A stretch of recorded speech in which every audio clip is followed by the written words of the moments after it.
What's going on, everybody? You made it to the weekend. Congratulations. Another week is here, and we are here to keep you company, guys. Thank you guys so much for joining us once again. Don't forget, you can follow us on the social media scene. You can find us on Twitter at @theblown_save and on Instagram at @theblown_save. Don't forget, you guys can also still reach out to us at theblown_save_podcast at gmail.com, or head on over to theblown_save_podcast.com and find out a little bit more about me, RD, or anything else that we're doing right now. Speaking of which, I got to bring in our compadre here in a second. We also have a very special guest tonight, but we'll get to that in a second. Hey, oh, there you go. Look, they're already chatting without me. Compadre, how you doing, baby? Recovering, man, recovering. Damn boosters got me tooted and booted right now. Oh, tooted and booted. Well, I'm glad that you're on. I'm glad you got rest today, because I know we talked about that earlier. I'm glad you got some rest today, and you were able to kind of recharge a little bit so you can get through it tonight. I know you're not going to be drinking with me tonight because, you're drinking Gatorade, but that's fine. That's fine. That's fine. But you didn't say what 3 drink minutes. Yeah. Don't be using the D-Smack, what is it, the asterisk on me, okay? Drinking Gatorade and shit. We have a very special guest tonight, one of my coworkers, and has become a really good friend. They kind of took him away from me for a minute, and then they finally, the person who he was working with got moved away, and he was like, "Nah, bitch, don't give me nobody else. Go get me Brent. He knows how I work. Let's go get this done." Anthony, how you doing, baby? Good, man. Thank you. Pleasure to be on the show. I appreciate you guys having me on. Outstanding, sir. I know that I talked to you about the show back in like November. When we first started, first started working together, and I was like, bro, this and that, do baseball, football, and the whole 9 yards. You're like, oh, that's pretty cool, man. I used to play freaking minor league ball, and I got drafted, and this and that, and I was like, oh, fucking hey, bro, my fucking compadre, he played fucking JUCO and shit, and this and that, blah blah blah. So here we are, fucking full circle. And then, like I said, they took you away from me, and then they said, They said, you know what, guy? We're going to take that other person away from you. We're going to give you overflow, or we're going to give you this other person. And you're like, nah, fuck that shit. Fuck that shit. Sideways. Give me Brent. He knows how I work. Let's get it done. And here I am. That's right. That's right, man. Pleasure to work with you and be on your show, man. It's fun. I did. The fucking pleasure is all compadres. Okay? So. And Anthony's actually doing something I wish I could be doing right now. He's actually out in Florida for the Bucks game this weekend, man. Right. I'm pretty fucking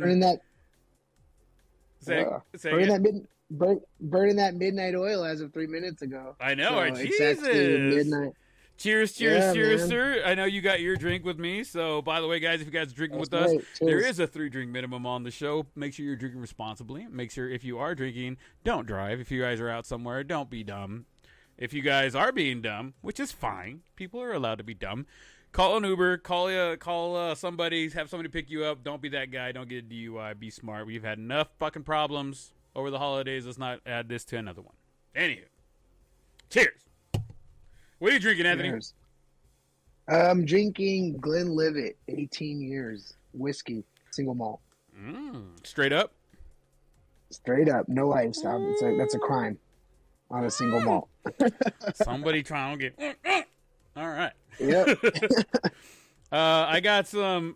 It's gonna sound terrible, but my buddy Leon came over today to help me dig out some dirt from the backyard, and we went and stopped by, grabbed a couple of Modelo's and stuff like that. And he's like, "Oh, look, Dos Equis made a margarita seltzer. Let's have these." And I was just like, "Okay."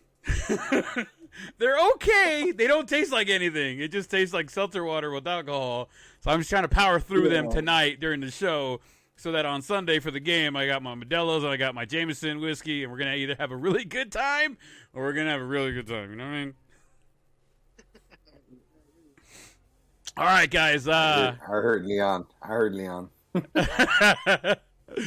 Let's jump into it right now, guys. A little bit of NBA, so maybe Anthony, you can jump in a little bit more when you hear about this or something else going on in the NBA. We don't really talk about a lot of NBA until we get into the finals, just because we're more casual fans than anything at this point. But it's crazy NBA and betting news. Draymond Green asked to start the game in honor of Klay Thompson, but was going to immediately foul and walk off the court as soon as the ball is tipped. Green walked over to the Cavs player, fouled him, walked off the court. However, since he was in the starting lineup, people were able to bet on him at the sports book with a prop bet. Shams Karina, one of the guys that does a lot of the prop bet stuff on Twitter, he messaged out that right before the game, and people jumped all over it. People jumped on the unders for Green in the game. So under points, under assists, under rebounds, et cetera, et cetera, et cetera. All the unders on Draymond Green, right?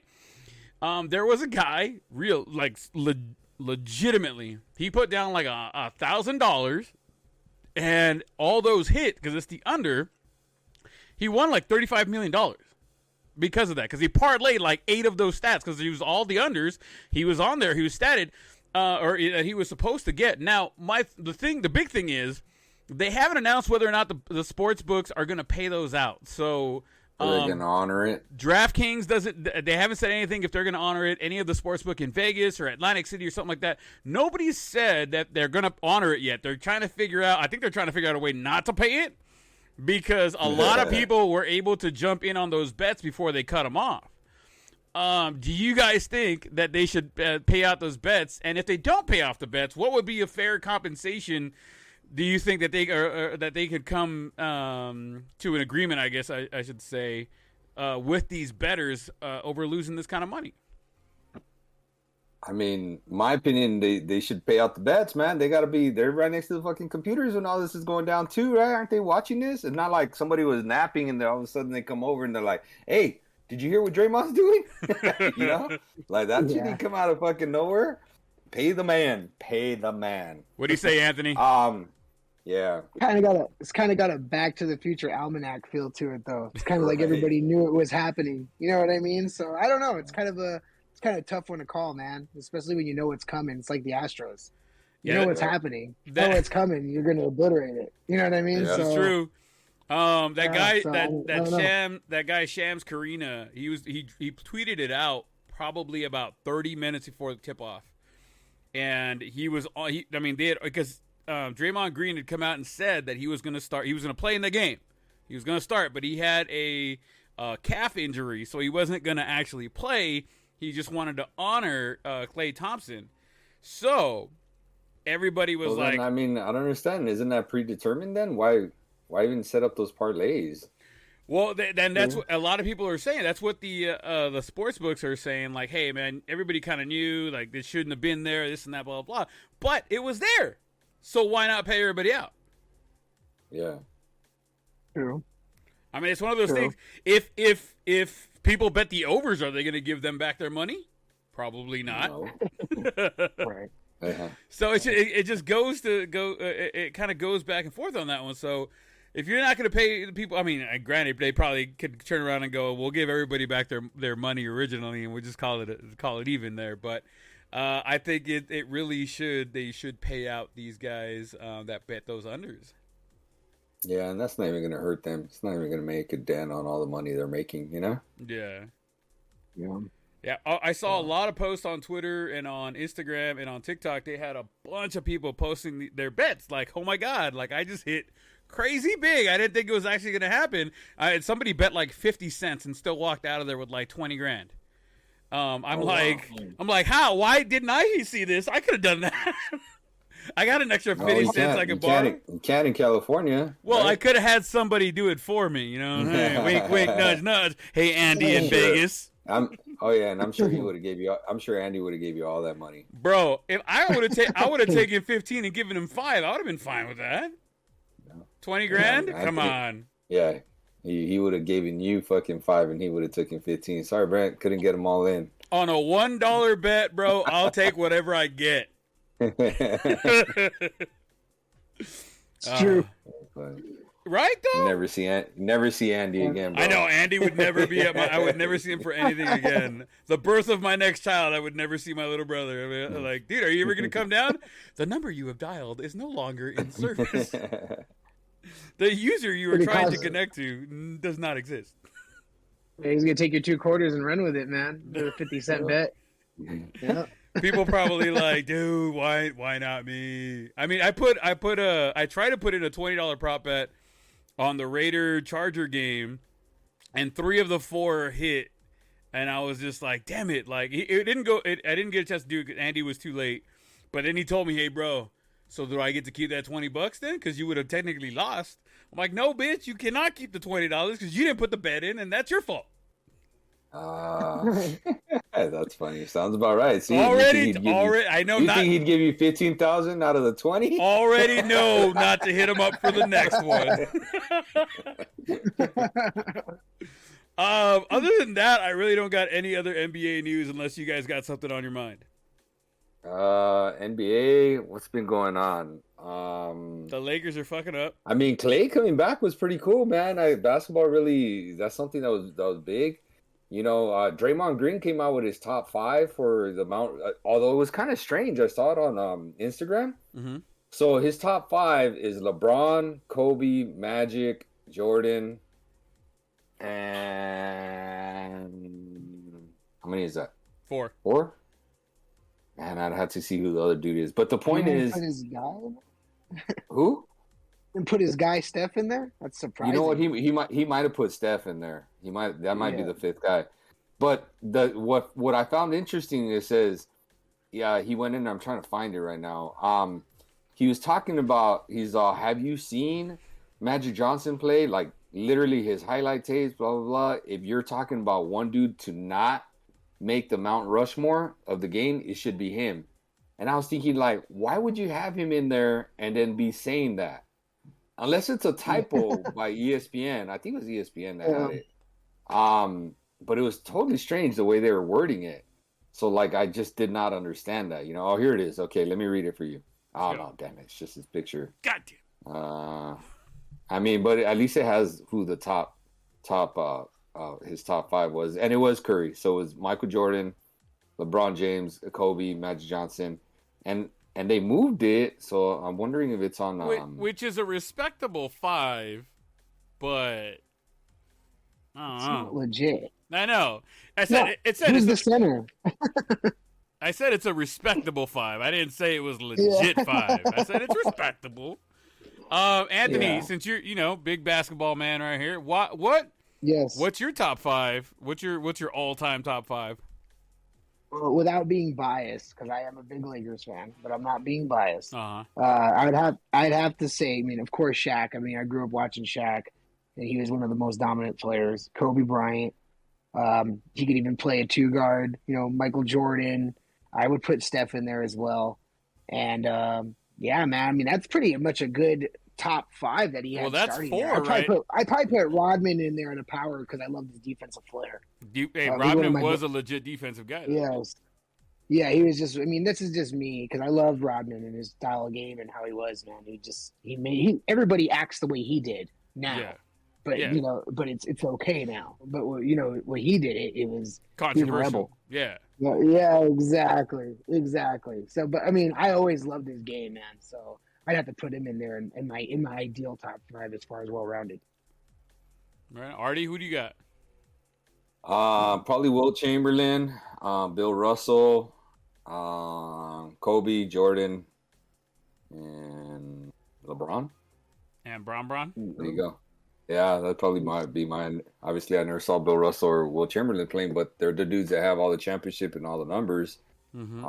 And they're just dominant. And if you think about who dominated at their time, and I think LeBron does not get enough credit. He took the damn Cavs to the finals, and those are some shitty ass teams. And he finally won it when he got Kyrie with them. But I mean, those are some shitty ass teams he took to the finals.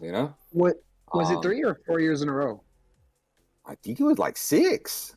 That he went to the Cavs. With the Cavs? I think it was 3. Oh man, I think it was 3. Yeah, I think it was 3 in a row. But he had like 6 or 7 in a row where he was in the finals, like himself. Because he went from Miami over to Cleveland, Because he went, I believe it was Cleveland, then 3. Oh no, because I don't think he made it the first year that he's with Miami.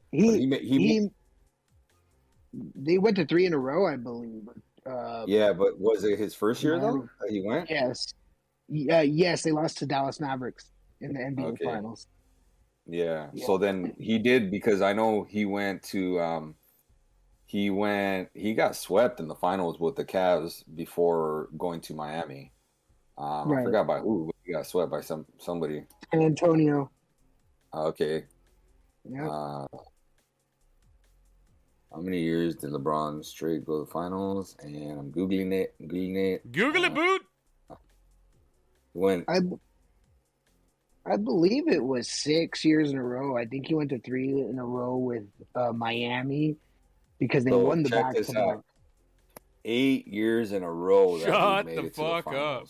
Wow. 4 straight with the Cavs, bro, from 2015 to 2018. That's crazy, right? I mean, so he doesn't get enough credit for that. I mean, and he's going to be up there for all the records, like in the record books. A lot of mileage. So I put him in there, Yeah, he does. Yeah, for sure. But yeah, Kobe, I mean, that's my homer pick. I ain't going to lie. Jordan, I mean, he's a GOAT, Bill Russell, again, he's got the most rings by any one player in any one sport. And Will Chamberlain, anybody that drops a hundo and fucking averages 50 points a game should be in there, Here's the thing though. I heard this today. I'm so glad that you brought up Chamberlain hitting that hundo. So somebody said there's no actual footage of him hitting the hundo in that game. There is no coverage of the reporters. Nobody took pictures of him other than holding that sign that says I hit 100. Or the 100 points or whatever in one game. There is no actual evidence. Supposedly, like the bleachers emptied out, they ran on the court, or whatever. Nobody's got photos. Nobody's got nothing. Nobody's got the recording. Nobody's got the game on tape. Did it really happen, or do you think people are saying it happened? Bro, did Babe Ruth really hit 714 home runs? They have footage. They have footage. Not all of them. This is true. This is true. You know. I also base it on the competition. I mean, Shaq played against some of the best bigs ever to play. Patrick Ewing, Hakeem. You put Lonzo Mourning. You put his dominance. Versus Wilt, who probably played. A different era, different group of guys. It's I don't know. I see the competition that Shaq faced a little bit more challenging than what those other guys had to go through. I think that's why I give Shaq the credit is. He was able to, play against these fundamentally sound big men that didn't exist back in those days, Yep. I think he brought the legit big man to the under the hoop kind of thing. Shaq brought that to the forefront. Now everybody's got to have those 2-3 big guys now. They shoot threes. Shaq was the last big dude to really challenge 30 points a game. Yeah. Yeah. They were talking about that's never going to happen for a center ever again. And I agree. I mean, damn, even in the NBA, when was the last time someone averaged 30 points a game? As far as I know, it was Kobe. I mean, I could be wrong, but I mean, nobody averages 30 points a game anymore. I think Harden came pretty close. I think Harden was very close. I think in his second to last year at Houston, I think he was very close to that mark. I could be mistaken. Oh, James. Oh, yeah. James Harden. Yeah. Yeah. He was pretty close to that with his second to last year in Houston. He was putting a good show with that team, and then they kind of choked it. Choked it. It was Kobe. Kobe did it in 2006, 7. That's what I kind of thought. But I mean, dude, it's really hard to do that now, and I think you're right. I think it was Harden that was like the last one to really do it, Yeah. At least make a run at it, How many 3-point attempts did it take him to get there? You know what I mean? I know, right? That part of the game's really changed too, Oh yeah, big time. Yeah, so man, I don't think there's a wrong answer. It'd be more like constructing a roster. That'd be pretty cool for an all-time NBA team, Yeah. Yeah. I think everybody's gonna have their homer picks. Everybody's gonna have those like, oh man, I liked him though, and he should be up there. I like a combination of both of your guys', Bill Russell. I mean, you can't shy away from all those championships that he's won. He's won the most in NBA history. Wilt is still. I mean, he still was a dominant player. You can't take that away from him. He is, he transcends the game of basketball. He's just a name that. I mean, we never saw him play, and we will know his name, and people after us, basketball fans, will know his name. It's kind of like a Babe Ruth kind of thing, as you want to bring up Babe Ruth hitting those home runs. I think Wilt Stilt is one of those guys. Other than that, and banging a million fucking broads, that's what his thing is. You know what I mean? And then obviously Kobe, Jordan, like you can't talk about some of the greatest in NBA history without mentioning those two. LeBron is right there as well. I think I'm kind of torn between putting LeBron or Shaq in there. I do like that Rodman pick though, because he was just a different kind of defensive player. He changed the dynamic of the Bulls on defense when he played with the Bulls. I mean, when he played anywhere, Rodman did Rodman things, and it changed the way defensive players play the game of basketball because of him. So I like Rodman's pick too, but gonna have to go. Go with Steph because he's a whole different. He brought a different type of game to the game of basketball, kind of thing. You know what I mean? Yeah. All right. I feel you. You feel me? You hear me knocking? Let me in. Let's move on over to the MLB. They're still on strike. All right, moving on. No, I'm just playing. I get to use that until they're not on strike anymore. All right, but don't look at me that way. Don't look at me like that little puppet. The international players market's about to open up though. Oh yeah. Yeah. I saw that on there. Did you see Juan Soto's little brother is going to get signed by the Nationals? That he got like a qualifying offer or something like that. Yep. He ain't going. He's going to be playing with his big brother. How old is he? 16. I was gonna say 16 or 17. Yeah, I've seen it somewhere online. So he looks like a little skinny version of him. You know, skinnier. So it's good to get him young. That's how the Dodgers got Urias, man. They got him at that young age and molded him into what they were looking for. So it was a good pickup to get him that young, man. So it's not always a bad thing, you know. Sometimes they just have that raw talent you could sculpt. Speaking of raw talent, Fox Sports broke a story earlier this week about Rachel Bokovic. Do you guys even know who that is? Probably not. No. She became the first manager to manage a professional baseball team here in the United States.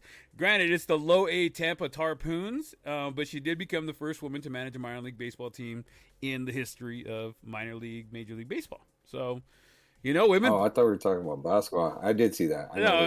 We're talking about women breaking barriers and getting out there and doing things. So hey, she's on the Yankees staff, isn't she? Yeah, she's in the Yankees staff. She's in the Yankees staff. Yeah, okay, I know who she is. Yeah, I know who she is. Oh, do you? Can you get her on the show? Can you hit her up? Oh, no, I don't know her. You said I know who she is. I know her. Oh man.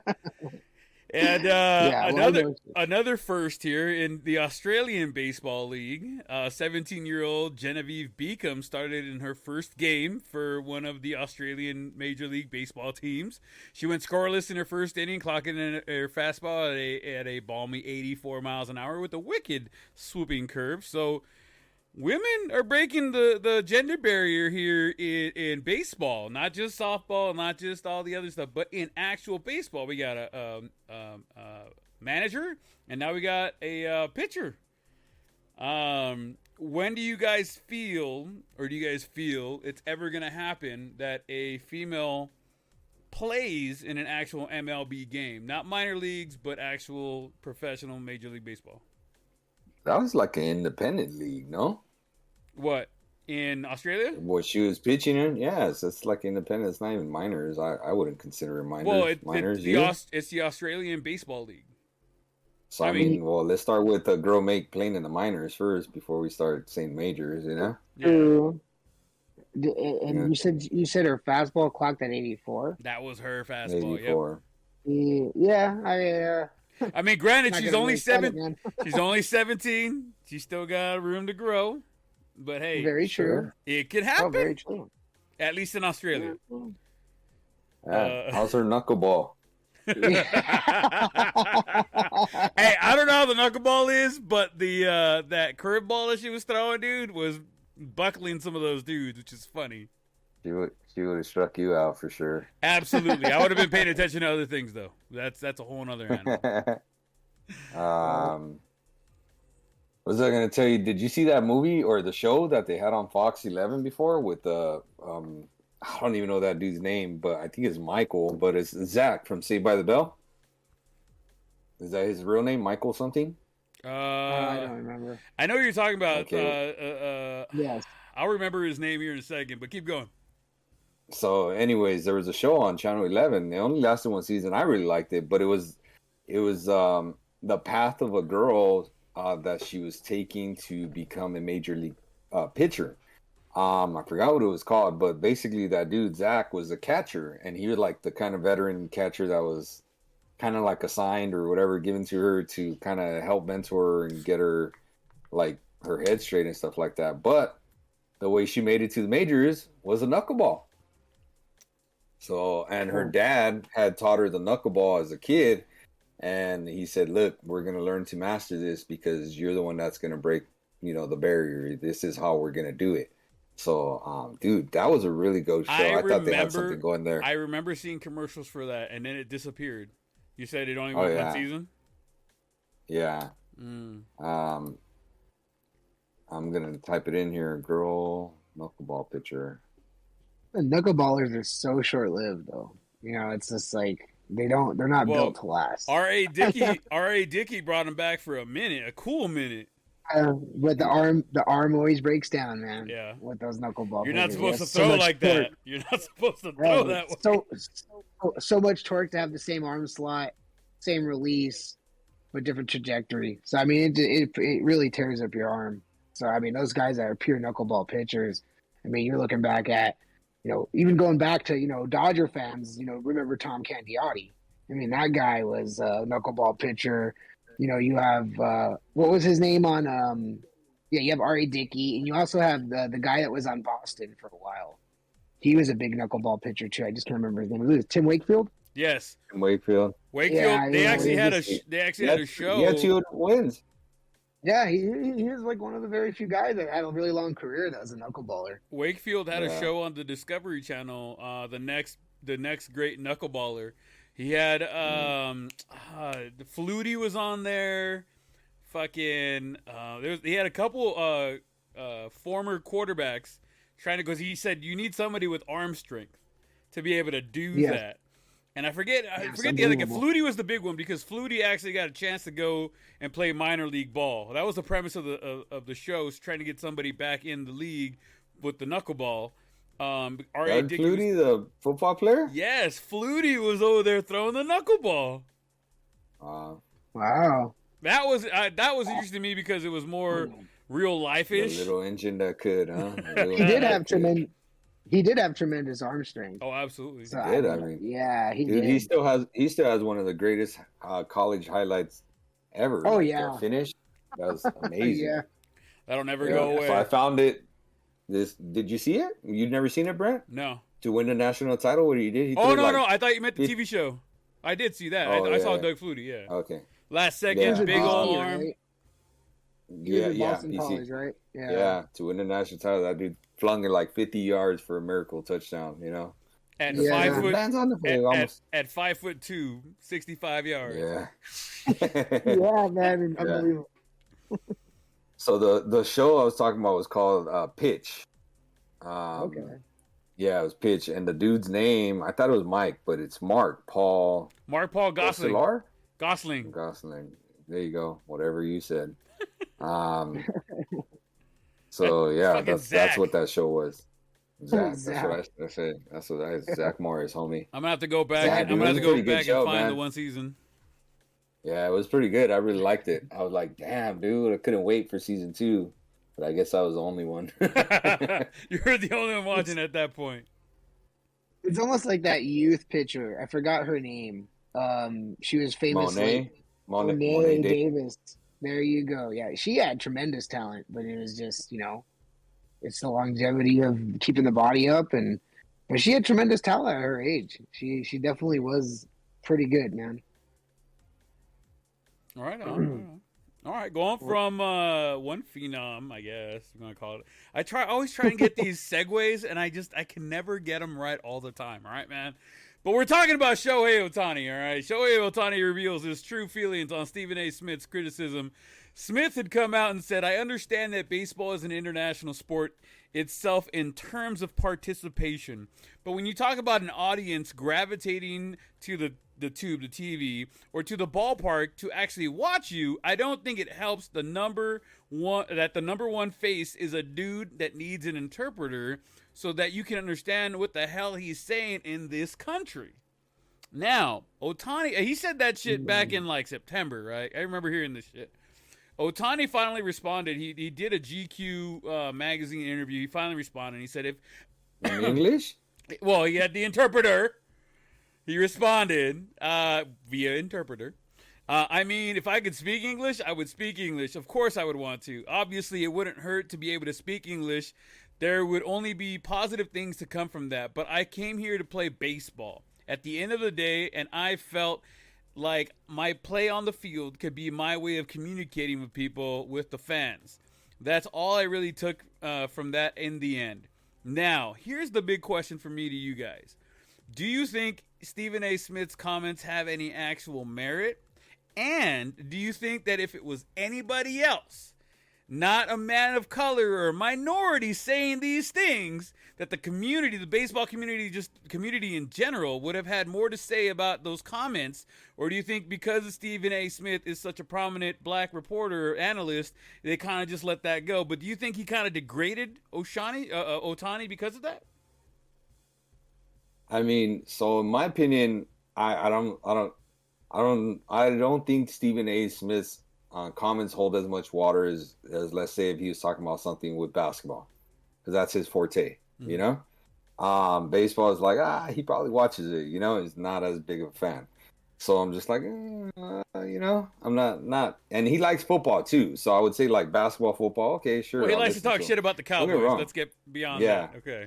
I mean, who doesn't? You know, I mean, it's true. Who doesn't? You know. So, but he's not wrong too, though. I mean, I'm not saying he's right, but I'm not saying he's wrong. Think about this. Think of let's say a Puig, right? A dude that defected from Cuba and knows some English. Why? Who Shohei, who probably comes from a family of a little bit more wealth because he started playing at a younger age, started developing at a younger age. I don't understand. These dudes are literally like living and breathing and playing baseball, and their goal is to play at the major leagues.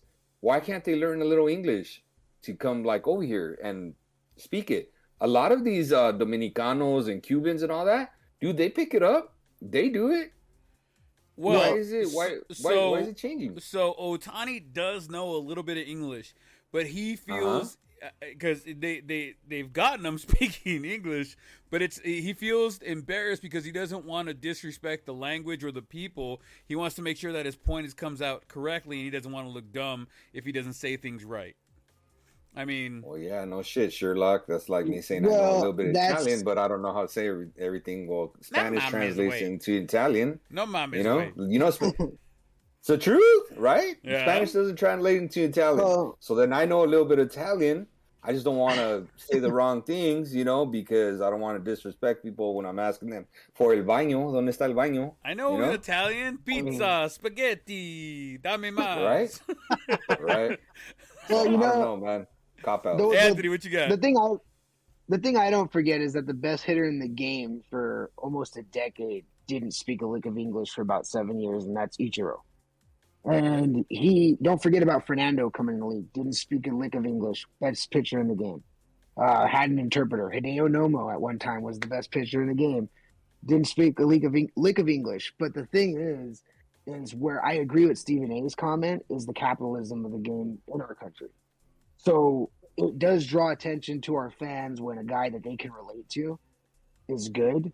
They go buy the jersey, they go buy the hat, they become a fan. That's why LeBron gets fans, you know, et cetera, in NBA.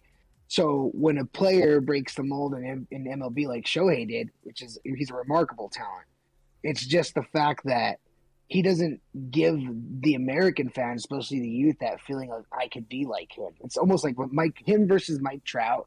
It's a complete different night and day image, and how they sell jerseys, how they market the game of baseball, and how people look at it. You know what I mean? So I see Stephen A's point. I don't say that he shouldn't be deemed the best player. I don't see that reasonable, but I do see his point as, you know, it hurts the game. It does in a way. It does. As far as capitalism and growing the game. You think it creates a little bit of divide between the common baseball fan and the players at that point. Well, look at the Japanese baseball market and their fan base. I mean, you look at a Japanese baseball game, you never see anybody wearing jerseys. Hardly ever. I mean, you could look at that Tom Selleck movie all you want. That's not how it really is. It's they just go there it's like a rodeo. They just go there to watch it. If they hit a home run, they cheer. That's why they always come over with 7,000 home runs in the Japanese league, and then they come and they hit 10. It's just it's a different game, man. Over there, it's totally different fanship versus over here. So I think he's more respected than he ever was playing in Japan. It's just that he's not worshipped, I guess is the wrong word to say, but he's not looked up to as much just because of that division, because he can't speak English, because you don't see him on the dugout horsing around with his buddies like you do when you look at a Dodger game and you see, Mookie over there and they're high-fiving, doing all these things. He's high-fiving people. Don't give me that shit. Don't be trying to drop Dodger fucking shit right here, right it's now. Just because they're not winning very often. That has a big thing to do with it. They're not winning as much as the Dodgers are, so you don't see them as much unless you actually go to watch the games. I can be non-biased and understand what's happening. Look, I'm a Cowboys fan and an Angel fan. I have grown up with disappointment my entire life, okay? But I still root for my teams. Shohei, a one-year wonder? I don't think he has the type of year he had this year again, but I still think he does very well. I think he's a Does he ever hit more than 40 home runs again? If he drops the pitching, yes. I think 35 is going to be his number. Not if he keeps pitching, brother. I don't. Not if he keeps pitching, brother. He's gonna kill his career. I think he is. He ran out of gas in September. He sure did, man. I'll say it right now. I think he hits 35 home runs this next season. How many games does he win? I think he wins 8. 8. Yeah, that's realistic. That's all right. I'm not crazy. What, I don't think him and Trout ever hit 30 home runs in the same year. Oof. That's tough. This year. I mean, yeah. Artie, I bet you a tall boy. I bet you a 3-pack of tall boys. All right. 3-pack of tall boys. Good. 30 home runs. Damaged goods, man. Trout's damaged goods. 30 home runs. He's faking injuries, man. In all my opinion, I think Trout needs to go to a lineup where he has a lot of support. I'm not trying to upset you, but ideally, I mean, they get everybody they can. I think if he were to go to the Yankees, he'd be an amazing fit with that outfield. And he needs to go somewhere he has a supporting cast, man. Because when he had the supporting cast, he was excellent. It's just that he's a one-man show. He definitely does. I 110% agree with you. Selling tickets. He's just there to sell tickets. That's all. I mean, he's one in a once in a generational Space talent. Jam, right? Where the villain wants that star player just to sell tickets for the rest. That's what I feel like Trout is, bro. Wow! That's what I feel like Trout is. Don't make me mute you right now, compa. I will mute you right now. I'm just saying. Give the people what they want, Brent. They want to hear me talk smack. He should have took that Phillies offer when he had the chance. No offense, but he should have definitely followed Bryce and went over there and tried to do something there. They're a young, talented team, and he would have definitely had a place there, man. He definitely had a good place there, and he would have been home. He's an Eagles fan, Brent. How can you live with yourself?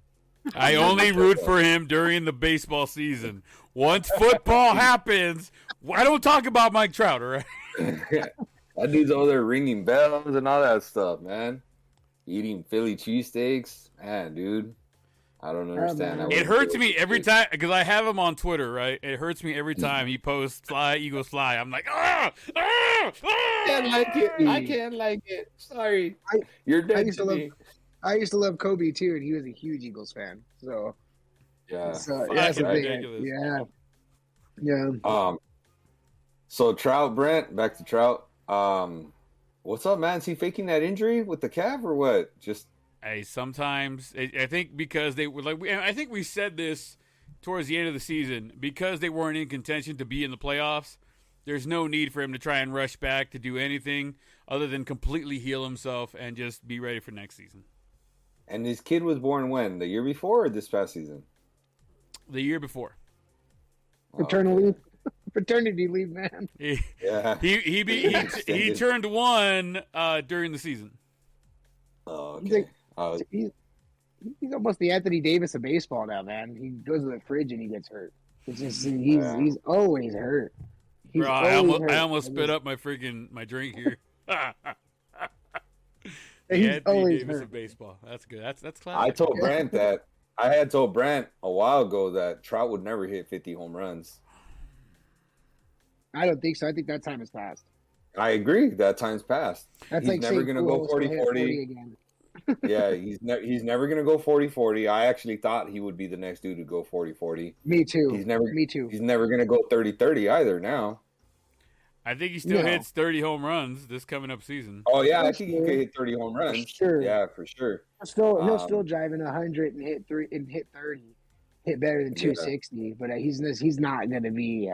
He's definitely not the field gem that he used to be. He's not going to be the web gem he used to be on defense. Well, and me and Artie have gone over this many a time. He hasn't even won a Gold Glove ever.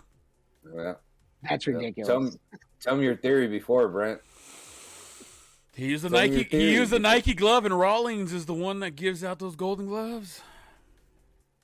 Sure. That's Brent's theory. But then I broke it to poor Brent that the coaches are the ones that vote on who the Gold Gloves get.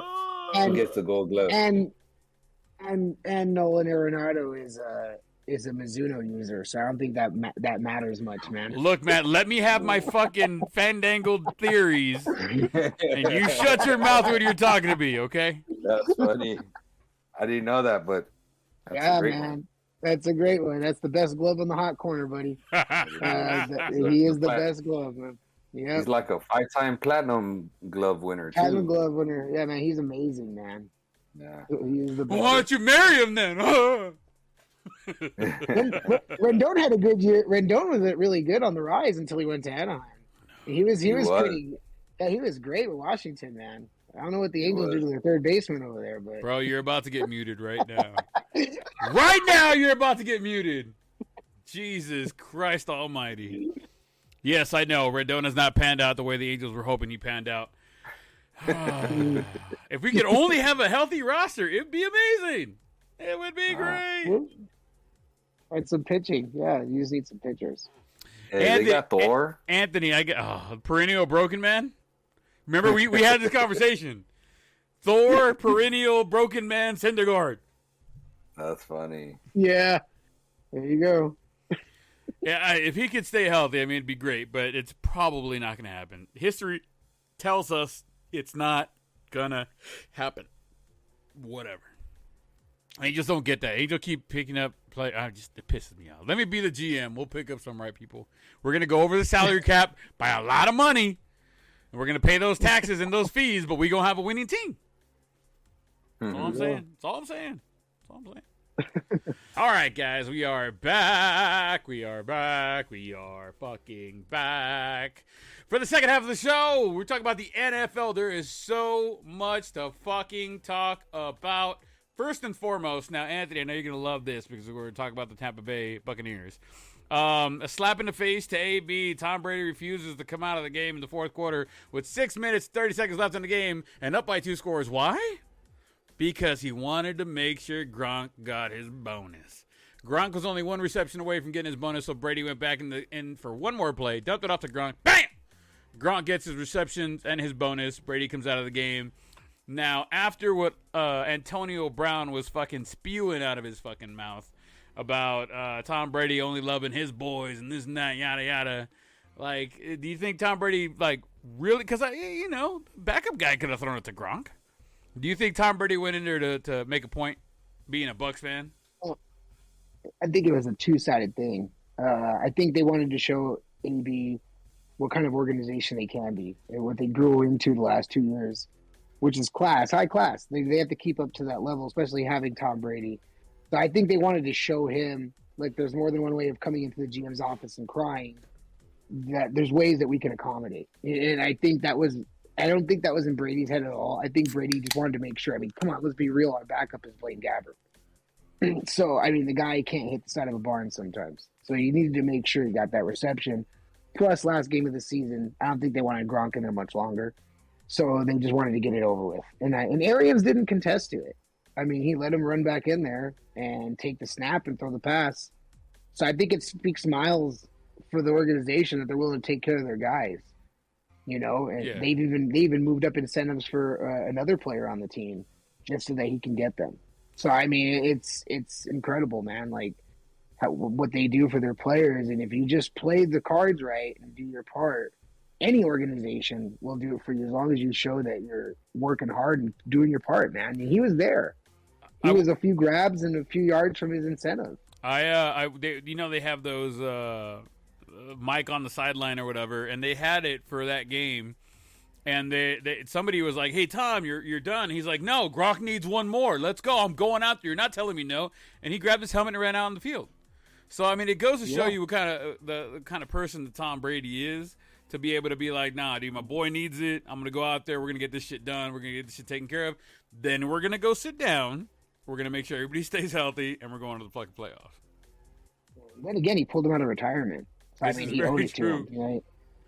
Well, according to the T-Mobile commercial, or was it AT&T? I forget, whichever. But according to the cellular phone commercial, fucking Gronk was just telling him, "Bro, retire. Let's fucking chill and this and that." And then Tom Brady's like, "I'm going to fucking Tampa Bay, and Gronk's coming with me. Let's go." Yeah. Compa, what do you? I think at least. Good. I think at least he could have did was give him that $500K. You know, he dragged him out of retirement. So. This is true. Compa, what you think? Yeah. Well, I know a lot of people forget to say that Tom Brady did the same exact thing for Antonio Brown last year. Antonio Brown needed 6 catches in the last game of the season last year to hit his incentive. I think his incentive was $750,000, and he stayed in there and made sure he fed the ball to Antonio Brown. So I mean, Brady will do that for anybody. I don't think Brady doesn't strike me as a dude that said, "Nah, you know what? I ain't gonna throw you the ball to Mike Evans. You know, I don't care if you need another touchdown. I'm just gonna throw him a Gronk." You know, Gronk needed 3 touchdowns that last game, right? So if I would have seen him throw 3 touchdowns to Gronk for Gronk to hit that incentive, then I would have believed it, right? I'm like, oh, okay, he's really making sure this dude gets the incentive. Because remember, I told you I had seen that prop where a whole bunch of these players needed all these incentives, and Gronk needed 3 TDs, dude, to hit like this $1 million incentive, and he didn't get the 3 TDs obviously, but he got the catches one, you know. So I think Brady would do that for anybody. He still walked away with the cool milli though. Yeah, he did. I mean, he could have got more, but he still walked away with the cool milli, and that's bonus. Yep. So fucking A. Great game this last week. The Raiders and the Chargers had a game to end the season. It was back and forth all game, from the 5 fourth down conversions at the end of the game to tie the game in the last second for the Chargers, to everyone thinking they may take the knee to tie the game and send the Steelers packing, to the last second timeout that led to the field goal to end the game in overtime. There is video where Keenan Allen is talking to one of the Raiders players. It happened to be the long snapper, and it looks like he was saying he was hoping that they would run the clock out, and the Raiders player turned around and said, "We were going to run that clock out until you guys took the timeout, and then we said, fuck it, get the kicker in there, let's go." Whereas Keenan Allen then turned around and said, "Fuck, are you serious?" and then kind of walked away at that point. It was a great game. I'm not sure if both of you all watched the whole thing, but it was an amazing game going back and forth. For a second there, I mean, they kept talking about how if they tie, and they got really, really close at the very end of the game. Do you guys think the Chargers kind of shot themselves in the foot calling that last timeout, or do you think the Raiders would have kicked that field goal regardless? I think the Raiders definitely were going to run that clock out. I know Carlson's a good kicker, but I just don't know if they had faith in that aspect of their game. It didn't look like it. And I think they're going to kneel it and call it out. I think that they need to take that coach for a ride for that decision. That was just a terrible decision, especially riding on the season that Herbert's had, man. It's kind of a tragedy. Yeah, but you know what I mean? Granted, the kicker had not missed the entire season in Las Vegas. He had not had one missed field goal. He had not missed in that house. No, that's true. I mean, desperation calls for the moment, but Carlson's grade A, man. What about you, compa? Do you think the Chargers shot themselves in the foot on that one, or do you think the Raiders would have kicked that field goal regardless? I think the Raiders are going to kick that field goal regardless, but there's no point. I mean, why you do that for, you know? Yeah. Yeah. At that point, like, just let it ride. Who knows? Yeah, for sure. You know what I mean? They kept showing this guy in a Steelers uniform in OT in the stands, like, come on, don't do it. Somebody win. Somebody win. It was just crazy. I mean, it was a great game. I wish we could see both of those guys in the playoffs, but now we're going to see the Steelers get their butts whooped here in a couple days. It is what it is at that point. But I think it was a bad call by the coach. I think somebody needs to really go sit down and go, bro, they were going to let that go. I mean, granted, hearsay, I was going to, but it never happened, so we'll never know if it would have really happened. But it would have been interesting to see if the Raiders and the Chargers would have just left there or stayed there till the time ran out and gone, all right, guys, we'll see you guys in the playoffs later, and be done with it. Yeah, man. Yeah, I would have let it ride for sure, like you said, you know? Yeah, like in Vegas, baby, let it ride! Why couldn't they just freaking both agree to a tie, man? Say, hey, you know, you make the playoffs, I make the playoffs. Let's go home and call it a night. Yeah, win or tie, we make the playoffs, right? All right, fuck it, let's just go. Let's get out of here. Fuck it, hey, just stand up. Just look at the time. 3, 2. Oh, too much of a rivalry. It's like saying Brent. It's like saying the Cowboys are just gonna tie with the Redskins for the hell of it. You know what I mean? It's like too much of a rivalry there. It's too deep for them to just give the open door to one another. The Redskins, maybe. The Eagles, I would have told you to go fuck yourself. The Giants, I would have told them to take a giant fucking dookie in their fucking mouth. You're not going anywhere, motherfuckers. But the Washington no-names? Yeah. No problem here with me. Let's see here. Huge injury during that last week. Quandre Diggs for the Seattle Seahawks broke his fibula and dislocated his ankle on Sunday. He was headed into his second Pro Bowl selection and a very lucrative free agency deal.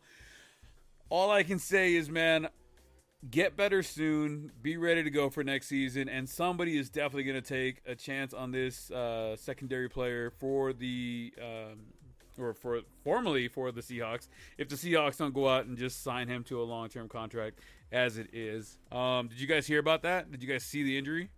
Yeah. No, I didn't see it. You don't want to see it. You don't want to see it.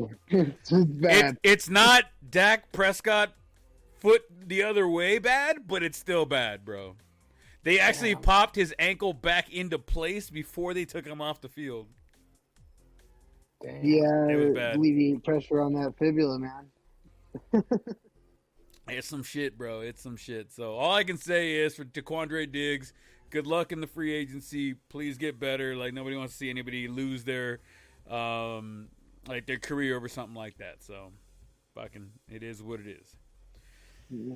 So before we get into what I was about to say, is there any other football news not related to the playoffs that we need to talk about, we need to touch on before we get into the playoffs?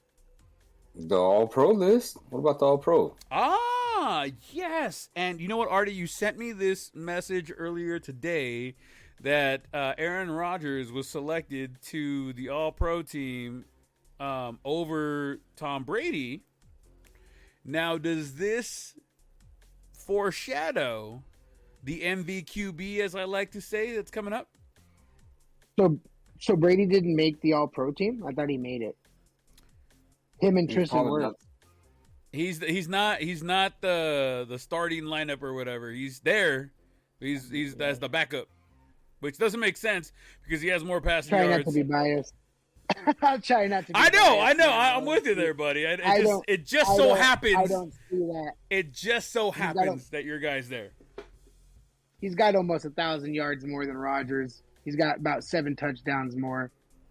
He's got 5, 6 more interceptions. I get that, but as far as mean, just what Tom's when done you in the throw up organization more, too, when you throw up an extra 1,000 yards, you're gonna have a couple more interceptions. Like, come on, let's be real there. Exactly, and let's take away some of the picks that popped out of Fournier's hands, and I mean, some of those shouldn't even count against the quarterback. Now, in my opinion, it shouldn't. But I don't see how Rodgers gets even an MVP over Brady. That's crazy, man.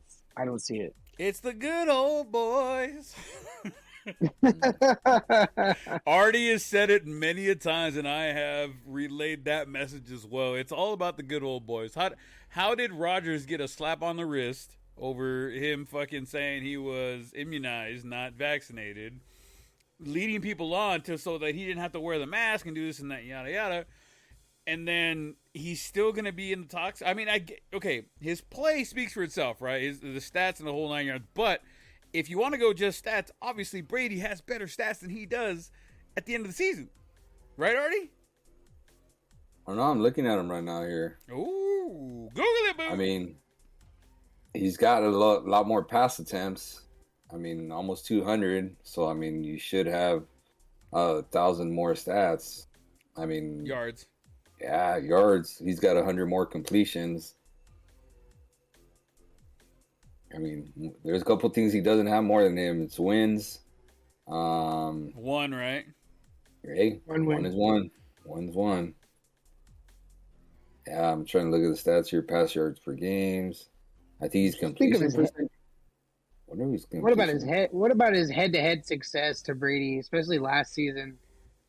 And comparison to, I mean, both of them didn't have a strength of schedule issue because both schedules. Well, we're not talking about last season though. We can't talk about the history of what they've done. It's about what they did this season. I mean, right. I told you I like Brady.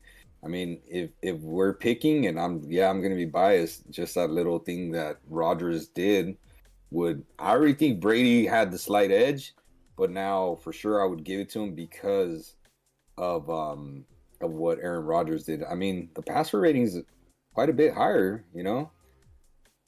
Rodgers passer, I don't understand the passer rating. I don't really understand it's because the amount of attempts for completions and yards. So that's what factors in it. Because Tom Brady has so many more passing yards and so many more attempts, his passer rating changes because there's so much more of a number. Aaron Rodgers' number is small. He has a smaller sample size to work off of if you want to go that route. I think with that, even though it's the Jets, but knowing the what they went through in that game with the whole AB outburst and marching off naked and all that stuff, and just him to come back and drive that team back to that win in the final seconds to do the Brady thing, you know, just to come back from behind victories. He has 3 this season where has 2 million or less wins. And I think that's what it comes down to, is just the leadership, winning games, and when you need him most, he's just more clutch, man, in my opinion. Dude, his touchdown to interception ratio is insane. 37 touchdowns to 4 interceptions. Right. I mean, that's pretty damn good. QB rating? Is that QBR? Yeah, QB rating. So he's just a hair 0.3 higher than Brady. Okay. Rodgers? Yeah, the QB rating is 0.3 higher than Brady's. I was looking for the completion percentage, but I don't see it on here. I think Brady's in this. I think they're both in the 60s. Yeah, I went over those. I went over the stats last week. It was like 66 and 68. Rodgers to Brady, but that was before that last week, so I'm not sure how they ended up at the end of the.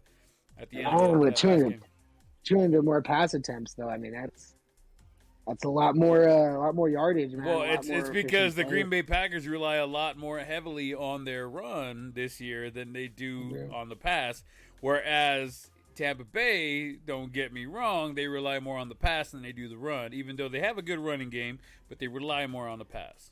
Because it's Tom Brady. Right. I mean, it only makes sense. Right. And Tampa's more used to using their backs up the backfield for those deep and ducks like Tom likes to do. Yeah. So, I mean, but let's not take anything away from Fournette, though. When he does get the ball, he's a really good runner. I'm not taking anything away from Fournette. I'm just saying he is not utilized. Yeah, he's not utilized the way Aaron Jones is. and Dillard is. Oh, right. Absolutely right. Fournette was a good runner. He hasn't been playing. Right. Yeah, Is he back? Is he going to be back for the playoffs? He's back. He had a hamstring strain in the game versus the Saints, where Arians decided to shelf him. So they definitely rode him for a while, though. Oh yeah, man, he was very great. He was good, man. He was really good this season until he went out with that strain. But I think it was a good decision. And when he saw Godwin drop, and then Evans went out, and then he hit his hamstring, I think it was the right idea. I think things weren't swinging our way health mode, and he just benched him, took him out, shelved him. Yeah, dude, look, we're going to the playoffs. Just fucking calm down. All right, exactly. We'll get you there. Don't worry about it. Explain this to me: why there was no second team running back on the All-Pro team? At least the list I'm seeing on here. What's the list for the? What's the All-Pro for the running back? First team? Yeah. First team it had Jonathan Taylor was JT. the first team. Mm-hmm. Absolutely. So quarterback was Rodgers, Jonathan Taylor, tight end Mark Andrews. Receivers Devontae Adams, Cooper Kupp, and Deebo Samuel. Left tackle Trent Williams. Right tackle Tristan Wirfs from Tampa. LB, I don't know what LB stands for. Left back. Linebacker. Joe B. No, linebacker. It's on offense. They're not going to put a linebacker on offense. I've never heard of an LB in offense. This is LB. Joel Bitonio from the Browns. Right guard is Zach Martin from the Cowboys. Mm-hmm. And at the center, Jason Kelce from the Eagles. And then on defense, they got TJ Watt, the only unanimous pick at the edge. They got Myles Garrett on the Browns at the other edge. Makes sense. Defensive line, they got Aaron Darnold. Of course.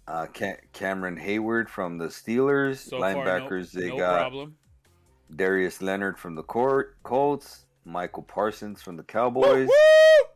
Devondre Campbell from the Packers. Trayvon Diggs at cornerback from the Cowboys. Jalen Ramsey from the Cowboys. Safety is Jalen Ramsey is not on the Cowboys. The Rams. My bad. Kevin Bird from the Titans. Jordan Poyer from the Bills. Safety. So and then who are our kickers? Special teams. Place kicker Justin Tucker. Punter AJ Cole from the Raiders. Kick return Braxton Berrios from the Jets. Punt return Devin Duvernay from the Ravens. ST is JT Gray from the Saints, and LS is Luke Rhodes from the Colts. Long snapper is LS. Long snapper. ST anybody? No idea. ST special special teams player? Special teams. Yeah, I guess so. He's an all-around special teams guy. That guy. But I'm totally shocked on the second team not having a running back. How did they not have a running back on? At least on the list I'm seeing here. Who's the quarterback on the second team? Tom Brady. Oh, I don't know. Who are the receivers? Oh, I didn't even see. I'm trying to see if there's another list for the second team. Jefferson's up there. He got to be up there. Jefferson was killing it. Chase was killing it. Yeah, he's Mixon was a really good running back this season too. So I mean, Claypool was really fucking good out there. Well, towards the back end of it. Claypool, get out of here. The back end of the season, he was doing really well. Get out of here. Get out of here. I didn't say first team. I said nobody wants to put in your back end. Go fuck yourself. Let's see here. Trying to see if there's another list. That's got to be wrong that they don't have a running back. It doesn't make sense that they don't have a running back. Justin Taylor's so good. No, it does. It says no selection. I just checked another one, dude. JT is so good. He does first and second team. Dude. He'd be second team if Henry was healthy. Wow. So Justin Jefferson, and Jamar Chase for second team wide receiver. There you go. That's perfect. Travis Kelce. Of course. Tight end. So let's see. More of defense now. Edge rushers: Rob Quinn, Max Crosby. Interior lineman: Chris Jones, Jeffrey Simmons. Linebackers: Demario Davis, Roquan Smith, Bobby Wagner. Yep. Cornerbacks: J.C. Jackson, A.J. Terrell. Safeties: Justin Simmons, Micah Hyde, and Bubba Baker. Dude, I can't believe they don't have a second team running back. They said we don't need a running back, bro. We just keep throwing the ball. They said there's only one of you fools worth it this year. Oh, they figured since Brady's the quarterback, they shouldn't put a running back in there. Yeah, right. That works. He's not going to get the ball anyway, man. So they're not handing the ball off, bro. We're only passing. It's Tom Brady, guys. Come on. Exactly. Yeah. We could put a lineman over there to just block. Yeah, that's weird that there's no second team. I mean, like, who would you guys put in that spot? That's what I was kind of thinking too right now. Like, who would it be? Aaron Jones, Mixon. Mixon had a good. Harris had 1,000 yards and like Austin Eckler, man. Austin Eckler. Eckler had a good season. Fucking the dude from the Steelers, is that Harris? No, not Harris. It's Najee Harris. Najee Harris. Yeah, Najee Harris. Nah, he didn't have that good a year. I mean, the second team, bro. Second team. I didn't say second team. Yeah, man. If we had to put somebody in second team, Najee Harris, he cost me a fucking fantasy football championship in that last run. Whatever. I still think Najee Harris would be a good second team All Pro. Yeah, man. That's a tough one. All the good backs were hurt for a big chunk of the year. Yeah. Like Chubb and Henry, all those guys are out. The guys that you'd probably put in that spot. They were hurt for some time of the year. So. I'm at full Chubb right now. I'm looking here. Is it because no one else got a vote? Is that why? Maybe there wasn't enough efficiency. No, so look, so okay, so this is how they work. That's fucked up. So the way they voted on this, so I'm just taking an educated guess, right? It says the votes, there's 50 votes for the all-pro teams, right? Yeah. So Jonathan Taylor got all 50 votes. So because he got all 50 votes, there was no second teamer. So at quarterback, Aaron Rodgers got 34 out of the 50 votes, and Tom Brady got 16. So that's why Tom Brady's at second. Does that make sense? Makes sense. So then, Jonathan Taylor was unanimous. Yeah. Which makes sense. Oh yeah, big time. That's big that's time. Just crazy though. That's just crazy that that's how that works. You know, they can't get nobody else to love. Nobody else any love. I'm just thinking about other big names that I can't believe. You know, I mean, I know they like, but then again, I'm running into that same thing I said. Every big name I think of, they've been out a big chunk of the year, so I can't. I'm kind of stumped too. See, okay, so look, this doesn't make sense to me then, right? So, oh no, I guess it does. So, I don't know. I guess they must get 2 votes on it though. So it says edge rushers, TJ Watt got 50 votes, right? But there must be more than 2 edge rushers because Myles Garrett got 29, and then Robert Quinn got 9, Max Crosby got 6. We got to do 1 on each side. Nick Bosa got 5, Joey Bosa got 1. So Crosby made the second team? I think so. That's crazy, man. I don't even think he led the team in sacks, which is like, or hurries. I don't understand that. I think it was Ngakoue who led the team in sacks. He's an edge rusher too. It's so crazy. I don't know how that works. Oh yeah, so everybody else is like, all the rest of you fools suck. You don't want to use their vote. I'm not even gonna think about you, is what they're saying. Yeah, that sucks, dude. I know, man. Yeah, that does suck. Just think about all the injuries and Achilles and knees that happened this year. It's like more than ever, man. Yeah. Yeah, it's like every good running back went down with a major injury.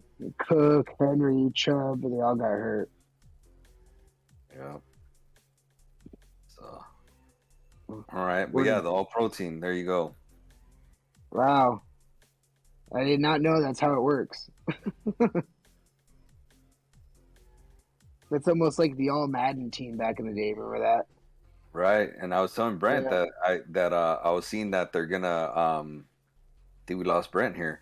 But I was seeing that the All Madden team that they're talking about renaming the All Pro team the All Madden team. They should, because that brought a lot of lore. Yeah, and that brought a lot of lore to the game too. Definitely, I think they should do it. And I disappeared for a second. I had to run to the bathroom. You guys were talking, so I was like, and it's like when they renamed the MVP awards after the MVP. Like the Hank Aaron. Like the best hitter. Yeah, the Hank Aaron's for like the best hitter in the National League. And then I don't know what the American League one was, but like the MVP awards are like the Frank Robinson Award or something like that. I forgot what, but they're named after somebody. Same thing with like the Super Bowl trophies, named the Lombardi Trophy, right? Like, dude, I like the idea of the All Madden team, it's the All Pro team.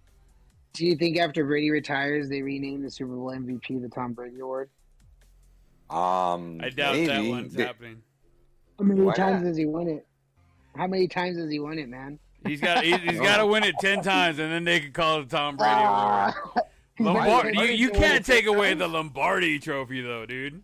But he's been to 10 Super Bowls. He didn't say the Lombardi. He said the MVP. Oh, I thought he said Lombardi. No, I said after Tom Brady retires, you think they'll name the MVP award the Tom Brady Award? Oh, like the Super Bowl MVP. Yes.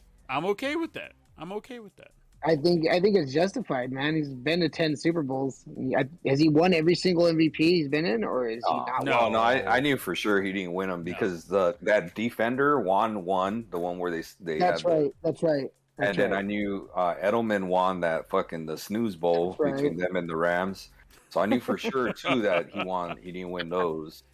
I don't know if he didn't, but he has 5. He's won 5. Vinatieri won 1 too. Yeah, I was like, Vinatieri should have 3. Yeah. Right? Yeah, man. But he's been to 10. I guess that gives him justice. Yeah, and then Joe Montana's won 3. And then there's 3 other dudes that have won 2. So Bart Starr, Terry Bradshaw, Eli Manning. So, I mean, damn, dude, he's, Yeah, I would say rename it after he retires. I don't have a problem with that. I would be the Super Bowl MVP, the Tom Brady Award, absolutely. Yeah. Absolutely. Yep. Until somebody else wins, 42 fucking Super Bowls, and then I guess you could think about renaming it at that point. Yeah. All right, guys. Any other NFL news before we get into the playoffs? That's not playoff related, I should say. Not that I know of. Anthony, anything? Nothing. Where are you sitting on Sunday? I'm actually at the caddy corner of the Buck sideline to the left, so I'm not going to be midfield, unfortunately, because those are about maybe $1,000 more. So I'm sitting only $525 a seat, man. I want you to send me pictures so that when I watch the thing, if you're half naked dancing over there, I want to be able to it's fucking Anthony.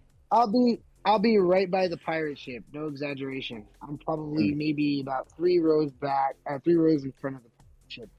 So they're great seats. Right on. I'll definitely be looking for you then, bro. I'm watching every single game.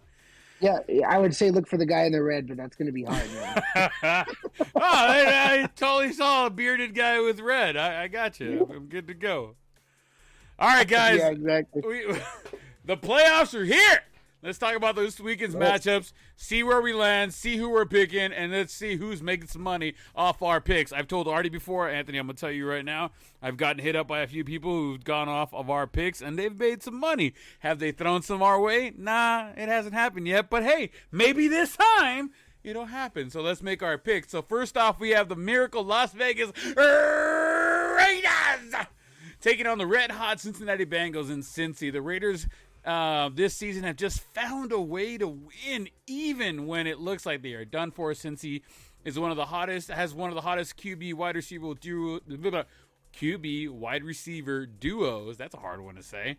In the league right now with Joe Burrow and Jamar Chase. However, the Raiders do have a hot wide receiver as well, Hunter Renfrow. He has broken out to be one of the once again, Jesus, what the hell is that? Too many fucking seltzers, I'm guessing. But Hunter Renfrow has finally broken out to be a definite threat that Carr can use over the middle, on the outside, and in the slot. Who do you think has the edge here, and who wins? Artie, you're coming first. I mean, Cincy, and that's because they have two receivers that are fucking got insanely hot down the stretch with Higgins too. Yeah, I just think they're on fire right now. They're rolling. They're playing at home too, right? Yes, sir. Yeah, I'll take Cincy. Tony, what do you got, baby? Well, I can't forget to mention, Fountain of Youth, Tyler Boyd, man. The whole team's playing perfectly orchestrated offense. The only problem I see with them down the stretch is the defense, but I'll take Cincy for sure. They're just too high octane for the Raiders to hang. Right on. I feel the same way as you guys. I'm going Cincy as well. I just think they are too hot right now. Cincy is just looking really, really good. I think they're going to make the championship game? I don't know at this point right now. I got to see how they play this game. But are they going to win here, and are they going to the divisional round? Absolutely. I got Cincy with you guys right now. Coming up next, we have one of the best matchups, if not the best matchup of the weekend. Not that Anthony's going to tell you this, but it probably is true. The Pats are heading over to the north end, Buffalo, New York, that is, and the cold shouldn't bother either team at this point. They're both from cold areas. They're both playing the outside, so they're ready to fucking rock and roll. The Buffalo has a prolific offense, and what was once called upon an up-and-comer. He was huge up-and-comer, but he's still rocking and rolling. Josh Allen is somebody to be fucking worried about, man. This man can throw, he can move, he can handle business. The weather is supposed to be extra cold. The winter storm is coming through the weekend. Temperature's supposed to drop down in the low 10s at its highest and then in the negatives at night, and they are playing in the evening time. Both teams are going to have to rely on the run heavily. Who do you think will have the advantage in this matchup? Will it come down to coaching the quarterback? Who do you got? Artie, what do you got? Oof. It's in Tampa? We're talking about Buffalo, baby. Oh, I thought Buffalo was playing Tampa. That's why I was like, wait, did you just say Tony was going to be over there? Yeah, No. I'm going to take Buffalo, man. I'm going to take Buffalo in that one. I just think that dude's got to be ready to take that next step, And I think Buffalo, I think Buffalo takes it. Do you think he has the hugest, like the biggest, he's the biggest factor, or do you think just the offense and that running game is going to be the big factor for Josh Allen and the Buffalo offense? I just don't even think their running game's even that good. It's more of him. I think he's going to find a way to make it happen. With that cold weather, you're going with the Bills? Yeah, I'm going to go Bills. Anthony, who you got, baby? I think the X factor is Singletary. It starts at the running back with the cold weather game. When it comes down to talent, I wouldn't compare Jones. I gotta take Buffalo, simply because it's gonna come down to the run. Singletary is explosive, especially in cold weather. Man, he's a good running back. So I think Buffalo's got it. I think Buffalo has the defensive players to pull it off too. So I think that's gonna be a close game, though. Yeah. I'm hoping for snow. I'm hoping for some snow. It'll definitely be interesting. Yeah. We'll have to see how much the weather has to factor in on this game.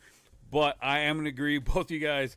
I think the Bills, they have a better running game, I believe, than Tampa Bay does. And I just got to give it. Tampa Bay. I'm sorry. See what you got. See what you're doing to me right now. It's the Patriots. The Patriots.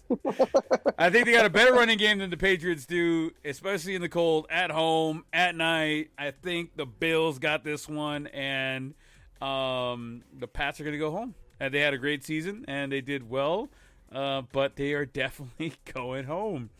Time to jump into Sunday and the first matchup of the day, which everyone I'm sure can agree, we believe that Tampa is going to run over Philadelphia. Do you guys think that TB12 starts a little slow? He may be remembering that Philly special, the Super Bowl loss, maybe a little bit on edge, or do you guys have any thoughts on the possibility that Philly steals this one? Anthony, because it's your team, brother, I'm going to let you go first. What do you think? I know who you got, but what do you think is going to be the situation here? I don't think the Philly special thing is in the back of his mind. It's a home game. It's supposed to be mid 70s to low 80s. It's going to be good weather. Definitely something that Brady's used to. I don't see the offense slowing down one bit, and when it comes to offense, match for match, point for point, I don't see Philly hanging in there whatsoever. Not whatsoever. What quarter do you think Tom Brady comes out and says, "Oh, we got this game ready, bro. I'm out"? I would say the second, man. Second quarter? Oh yes, my sir. God! Because okay. Hold on. You said it. We have it. We have it on tape. Yes. We have it on tape. Yes. I would like to bet with you. Okay. Take that bet A too. 6-pack. I'm gonna go easy on you. A 6-pack of the you call it's. Basically, if I win, I call it a 6-pack. If you win, you call it a 6-pack. I think that Brady plays at least 3 quarters. Do you take that bet, mister? He's out of there in the second quarter. I thought you meant when he actually opens it up. All of a sudden. All of us. Artie, No. Artie, you understood what I was saying, right? Brady's coming out. I wouldn't say Brady's coming out of the game. No, not at all. That's what it. Hey, the world is going to agree. That's what it sounded like. You just agreed to. Oh, no. I mean, we'll have a Blaine Gabbert sighting in the fourth. I definitely believe that. I definitely believe that. That's what I call it as a Bucs fan. It's a Blaine Gabbert sighting. And I definitely see them going 3 quarters with Tom, but I think he opens it up, man. I don't see it being a close game if it goes the way it should. Oh, okay. Well, there goes my 6-pack. My for sure 6er. There goes that madness. Yeah, I misunderstood the question. My bad. Artie, I'm pretty sure I know who you got, but who do you got and why? Yeah, I got Tampa Bay. I mean, just a more experienced, better team, to be honest. I don't think breaks it open till the third, but and I think he plays through into the fourth. Right on. That was simple, eloquent, beautiful. I love it. It's Tampa Tom, right? How do you not go with Tampa Bay, Tampa Tom? TB, you got to go that way. The Eagles got in there by the skin of their teeth, and it is what it is. You know, somebody asked me the other day, would you have rather played the Eagles or what the fuck were we playing again? I can't even remember right now.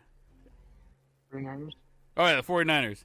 I've had way too much. Yeah, you guys want to play anybody in your division? No, we do not want to play.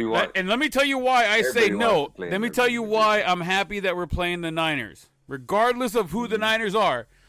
In the history of the NFL, in the Super Bowl era, in the history of the NFL, only one team has beaten the same team 3 times in the same season, and it's the Dolphins. Miami Dolphins when they went undefeated. So history would say that us playing the Eagles in that wild card game is not a good thing because we're going to lose. History would say that. So if you're going to tell me the next team I want to play, of course it's the Niners. It's not the Eagles, but it's the Niners. So I'm going to go with that. That's how I'm going to roll. I'm picking Tom Brady and the Tampa Bay Buccaneers. We'll see them in the divisional round the next week. So here we go. Speaking of which, and it's right on my fucking thing. I don't know why I lost it. What's up, Artie? Are you going to go watch the retirement party on TV? Which retirement party? Yeah, Ben Roethlisberger's. That was not the next game because that's Sunday night. The next game, which we're going to get there, the next game is actually a lot of analysts have called this the red hot whiners coming into AT&T Stadium. They're going to blow out the Cowboys. A lot of the bookies are saying the Cowboys are going to win. I think they say by 4.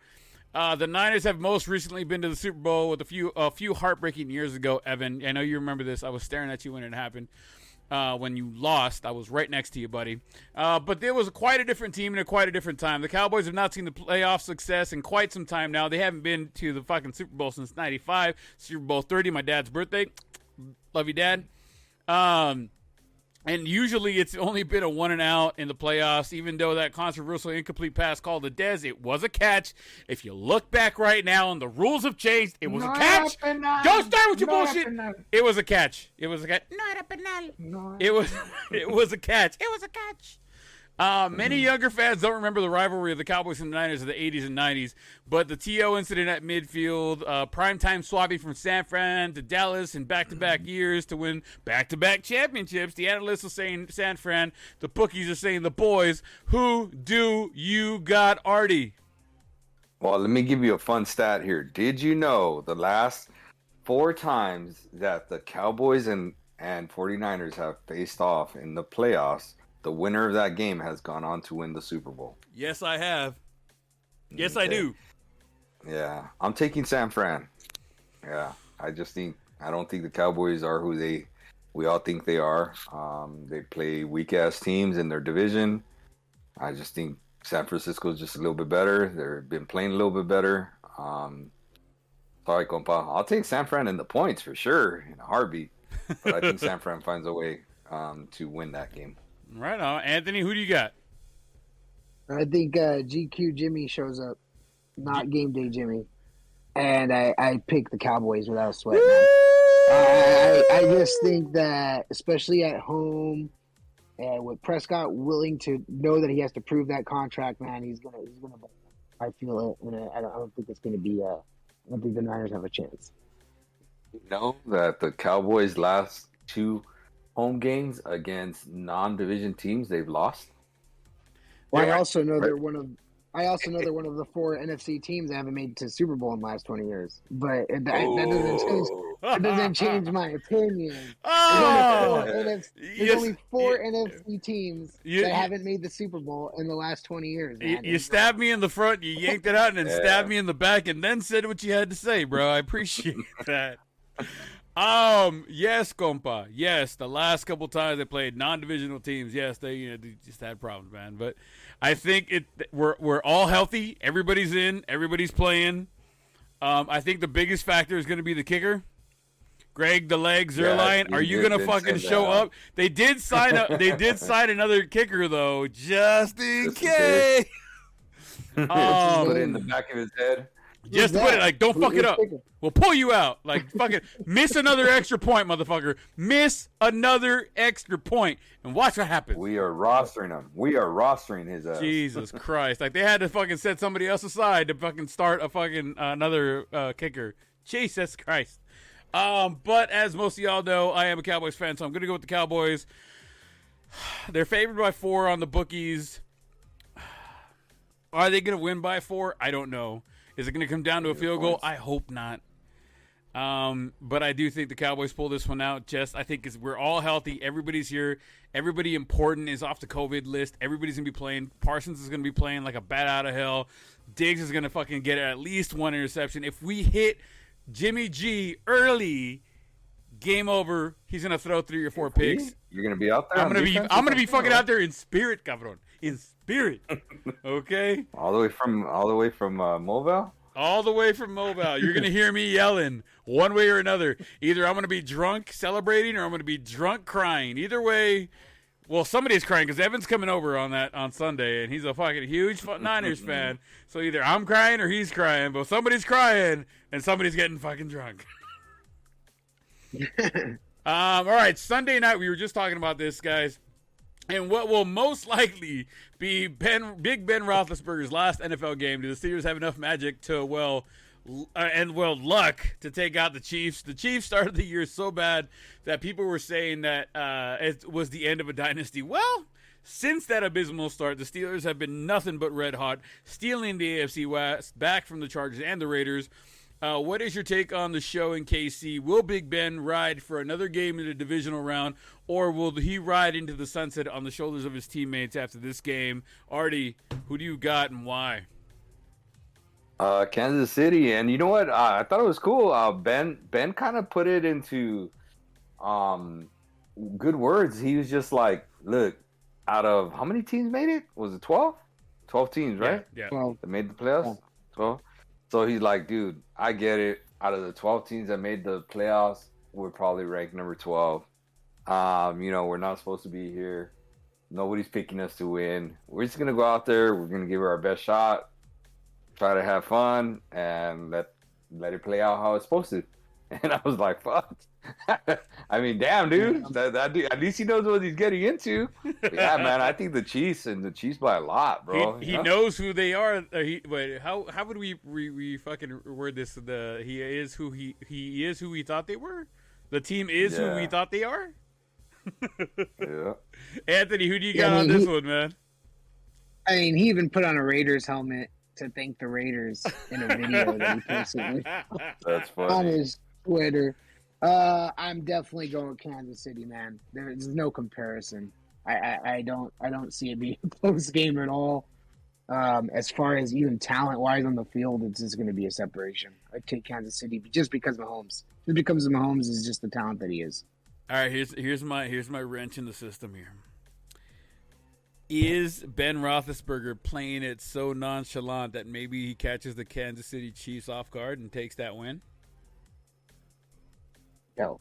Okay, just checking. No. I'm going with the Kansas City Chiefs as well because fucking just Kansas City looks way too good to lose to the Steelers here. It would take an act of God, and they're not playing in Dallas, so God doesn't watch those teams. There's a hole in the stadium in Dallas because God wants to watch his team. Just remember that, guys. Remember that. Oh, don't forget his nephew plays for Tampa. Finally, for the first time in playoff history, we have a Monday night game. Are you ready for some football? The battle of the NFC West will be on full display when Arizona comes to LA in what they hope will be the first of their second meeting in that building this postseason. Kyler Murray will have a full roster of weapons minus his number one. This postseason, Aaron Donald. I always want to say Darnold for some reason, but Aaron Donald and the Rams defense are going to be fucking fighting over there. Arizona's going to be trying to keep him at bay. Damn, dude, like. On the other side of the ball, Sam Bradford will take Cooper Kupp, one of the MVP finalists, but he's not a QB, so he's not going to get there. But one of the MVP finalists and lead the Rams offense against J.J. Watt and the Arizona defense. What's gearing up to be a high-scoring, high-flying game, maybe one on the ground and in the trenches, and with the defense and the running game, who do you guys think's got the better chance of pulling this one out? It's going to be a really good, hard-fought game. Anthony, I'll let you go first. Who do you got, Arizona or L.A.? I am going to take Arizona. Simply for the fact that I don't trust Matt Stafford. He's, especially later in the season, he became super inconsistent. Not making good decisions. The running game is not all there. They're binged and banged up there. They don't know what their future is at the running back position. They have rentals except for Cooper. I mean, I just see Arizona having the better offensive talent as far as being consistent. I know they hit their rough patch too, but I'll take Arizona over LA. Artie, who you got, baby, and why? I'm gonna take the homer team. I'm always gonna cheer for LA teams, especially when it's close. Where it could go either way. I'm gonna take the Rams. I mean, the defense I think is just better. They're still missing their number one wide receiver, Arizona. I do agree with Tony about Rams and Stafford just being inconsistent. Just give the cup the damn ball, man. Get out of his way,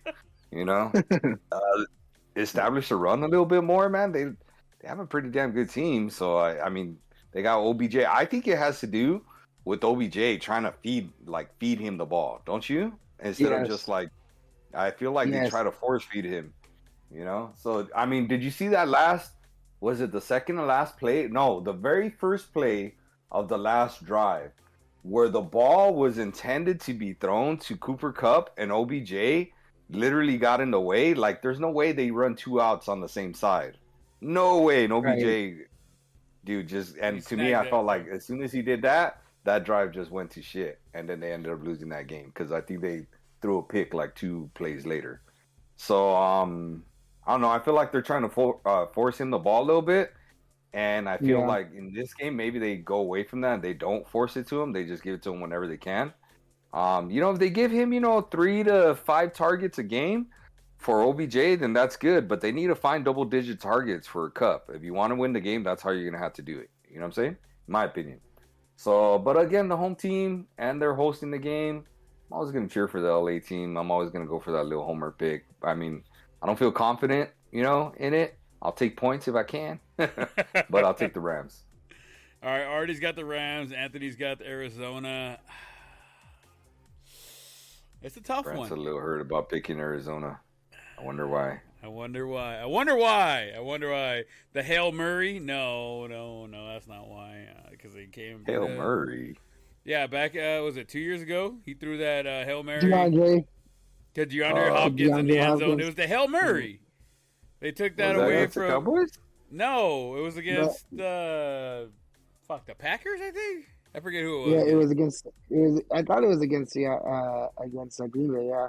Yeah. I thought it was Green Bay. Either way, I don't want to be a homer and pick LA because it's not really my team, anyways. If JJ Watt is a factor in the game, I still think. Fuck.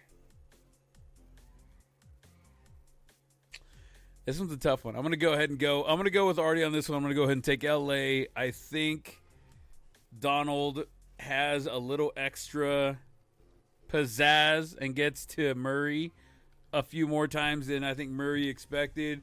Murray lets the ball go a couple extra times. The defense picks it up. What's his name? Who picked up Weddle? Didn't they just sign Weddle for the playoffs? Who was that? Eric Weddle? Yes. Still plays? He came out of retirement. I forget who's the team. I thought it was the Rams. Goodness. Wow. Wouldn't surprise me. Didn't he play there? That's what I'm saying. I think Eric Weddle is going to be the factor that came out of left field to be able. Hey, right. Oh my goodness. I'm taking LA because of Eric Weddle. That's all I have to say. Forget me picking a homer and this and that, yada yada. But I do think the Super Bowl's got to come to LA, and Arizona's not going to get through LA to come back later on in the postseason. This week, wow. Yeah, he was signed because LA lost one of their safeties or whatever, the cornerbacks or whatever it was, due to an injury. Chilling at home, he said, "All right, I'll play." I just think both defenses are susceptible to extended plays. I just think Murray has that ability for to extend the play. Brother, I'm not saying you're not right or you're not justified in your No, pick. I know. You don't have to explain yourself extra. I could see that game going out of the way. Same thing with the Cowboys game. I could see that one going out of the way. So does that mean that you're changing your pick from San Francisco to Dallas?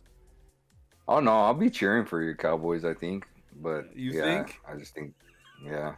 Are you still going to San Diego? Yeah. You should just take a detour and come down to 215, and then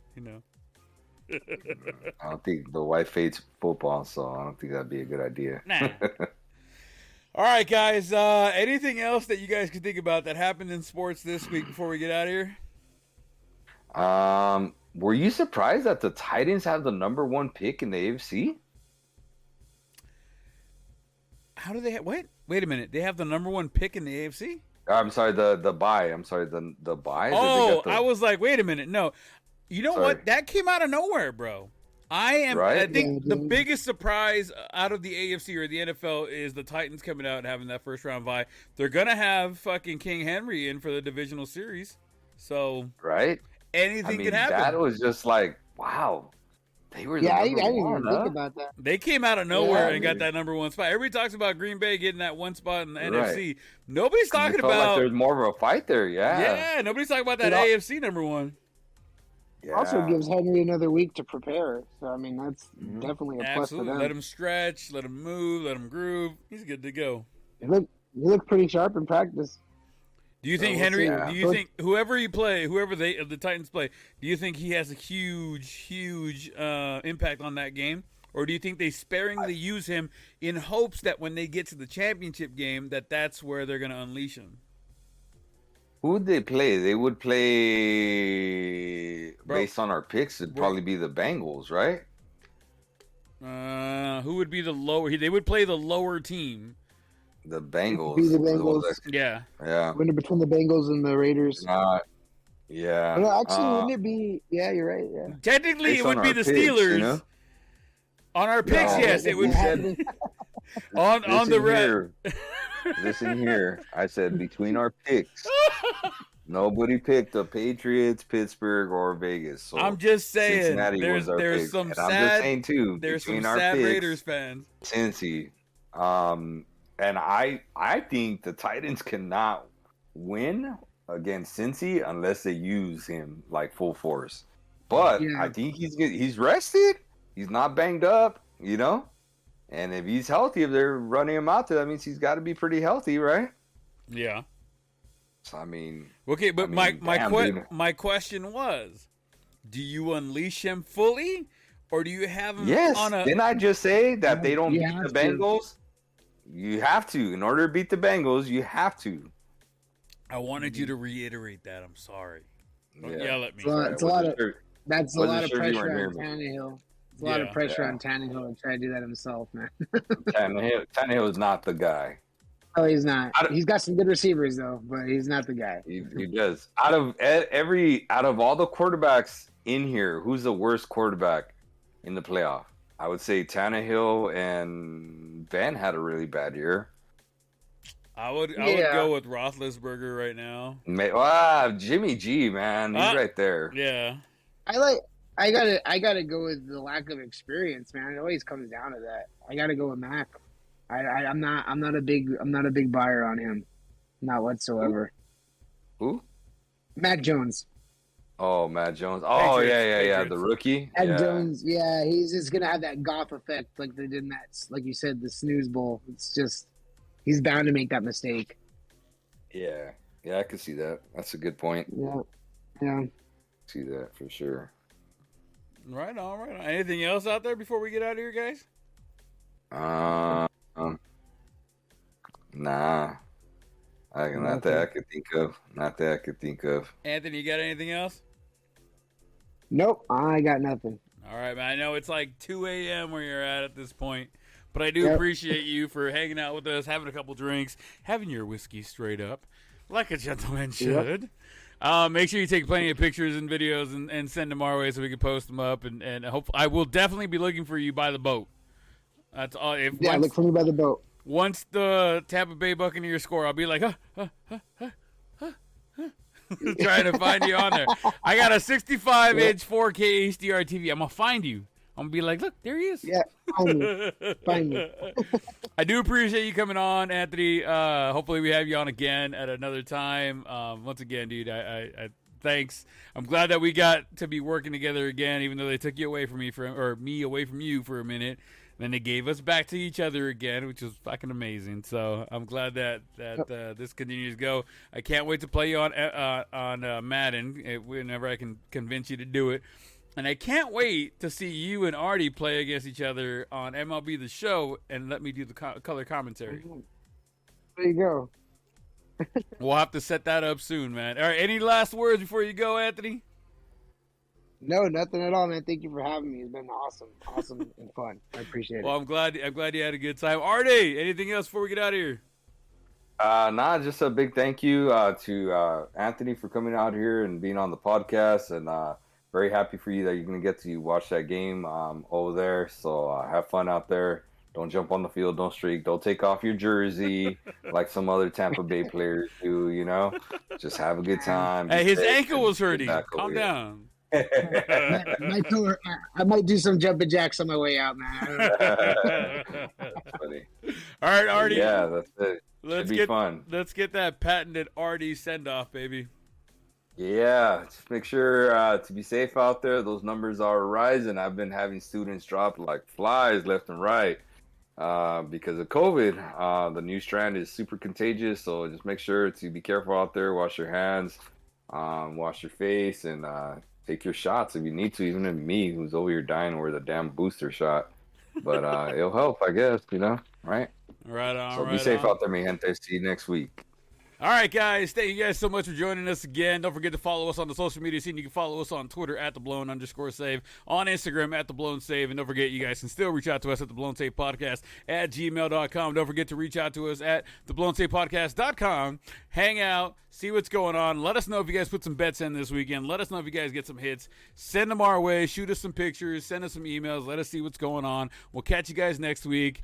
Good luck to everybody. Go Cowboys, and we'll see what happens next week, guys. Have a good night. Hi everyone, it's Nezgrak Skarsbruch, the Dragonborn wizard who got married to a ghost man. Do you like audiobooks? Do you like fantasy? Do you like closure? Then you'll love Fire Breathing Kittens, a Dungeons & Dragons 5th edition podcast. There's mystery, action, comedy, and friendship. And in my case, heartbreaking romance with a ghost man. Every episode is a one-shot with a complete plot and satisfying conclusion. So join us on our D&D quests and search for Fire Breathing Kittens podcast for fantasy, action, mystery, and friendship.